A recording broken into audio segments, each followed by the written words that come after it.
बंधुगण यही कर्मशाला केवल एक बैठक नुहे, यह आम सहर को निरंतर भाव में परिच्छन्न रखुवा परिमल कर्मचारी प्रति गभीर सम्मान और भागीदारी एक सामूहिक ये संकल्प अटे। से न्याय सुरक्षा और मर्यादार पाइबा योग्य जहाँ प्रदान करने होउछि आम समस्तंकर नैतिक कर्तव्य।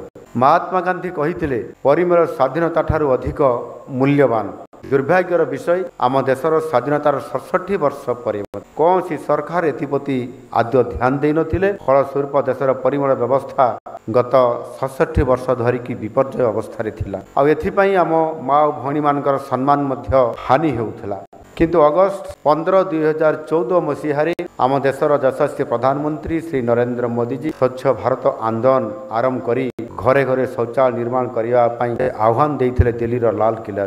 आते तथाकथित समीक्षक माने ताच्छल्य करी कहते देश में केते बड़ बड़ समस्या केते बड़ बड़ काम करिवार केते बड़ बड़ विकास काम करिवार ताकू न करी प्रधानमंत्री देशर आयखाना निर्माण करने को एते गुरुत्व कहीं आपण माने थरे भाभी देखंतु। माननीय मोदी जी केते जणे दूरदृष्टा संपन्न व्यक्तित्व थिले। से जानिथिले जेते दिन पर्यंत प्रत्येक घरे प्रत्येक सहर रे प्रत्येक गाँव रे जदि परिमल व्यवस्था को ठीक भाव में करा न जिवो ताहले सेते दिन पर्यंत देशर सामाजिक व्यवस्था एवं आर्थिक व्यवस्थार अभिवृद्धि मध्य केबे भी संभवपर हो पारिबो।